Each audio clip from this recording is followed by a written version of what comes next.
Hola, soy Ana Valeria Poncevera, soy de la Facultad de Odontología y estoy estudiando la carrera de cirujano dentista y el día de hoy voy a hablar acerca de los mecanismos para la seguridad de la información.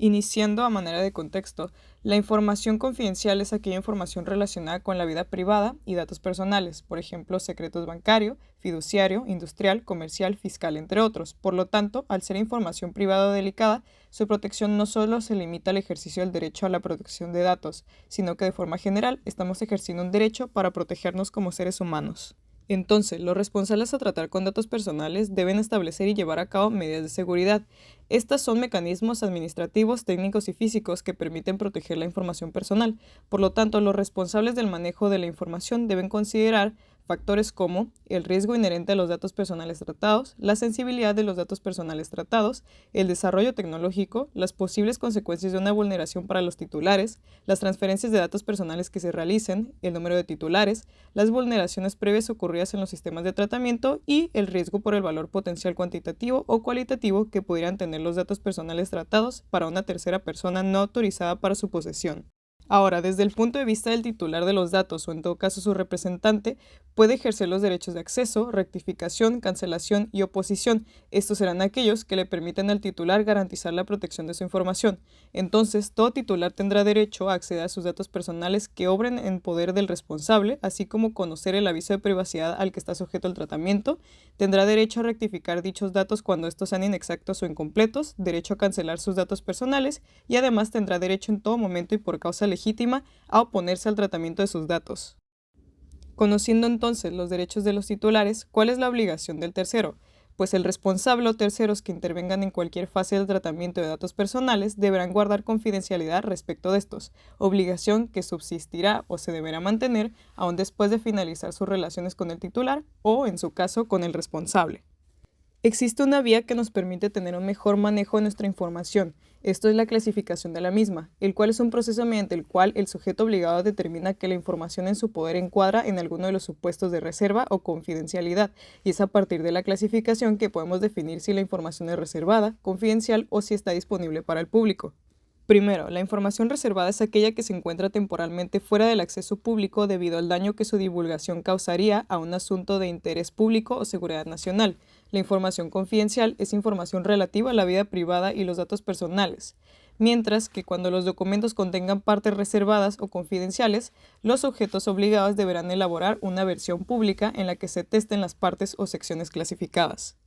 Por ejemplo, dentro de mi área de estudio, que es el área de la odontología, antes de realizar algún tratamiento, a los pacientes se les realiza una historia clínica. Las historias clínicas son documentos que contienen datos del paciente mismo, como por ejemplo su nombre completo, número telefónico, dirección y algo de información sobre su salud y antecedentes de la salud de su familia. Por ejemplo, podrá contener otros datos como si el paciente presenta alguna enfermedad actualmente o tuvo alguna enfermedad en el pasado, signos vitales, medicamentos que toma, etc. Por lo tanto, este documento, al contener información relativa a la vida privada del paciente y sus datos personales, pues se considera un documento confidencial.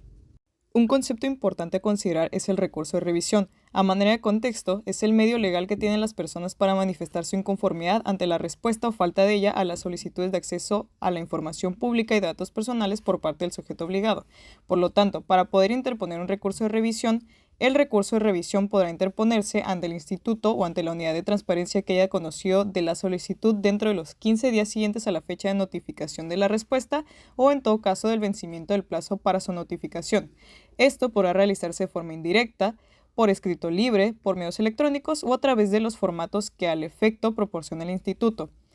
Cada vía debiendo cumplir las especificaciones requeridas, por ejemplo, nombre del solicitante, acto que se recurre, razones de inconformidad, etc.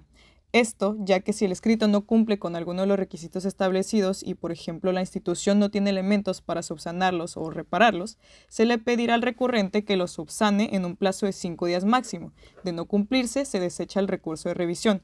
De haber sido reparado o no haber necesitado ser subsanado, el instituto resolverá el recurso de revisión en un plazo que no podrá exceder de 30 días contados a partir de la admisión del mismo. Ahora, la Ley de Transparencia y Acceso a la Información Pública para el Estado de Baja California expone causales de incumplimiento y sanciones, considerando entonces como causales de incumplimiento, por ejemplo, denegar intencionalmente información que no se encuentre clasificada como reservada o confidencial y la falta de respuesta a las solicitudes de información en los plazos señalados en la normatividad aplicable. Y entonces considera como sanciones multa de 250 a 800 veces el valor diario de la unidad de medida y actualización vigente en los casos previstos en las fracciones 2 y 4 del artículo 160,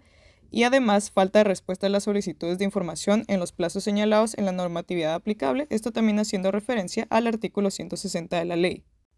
Ahora, considerando la información previamente mencionada, ¿quién entonces protege nuestra información? Pues existen instancias como por ejemplo el INAI o Instituto Nacional de Transparencia, Acceso a la Información y Protección de Datos Personales, que tiene como objetivo primeramente garantizar que se entregue la información pública solicitada y además garantizar el uso adecuado de datos personales, así como el ejercicio y tutela de los derechos de acceso, rectificación, cancelación y oposición que toda persona tiene con respecto a su información.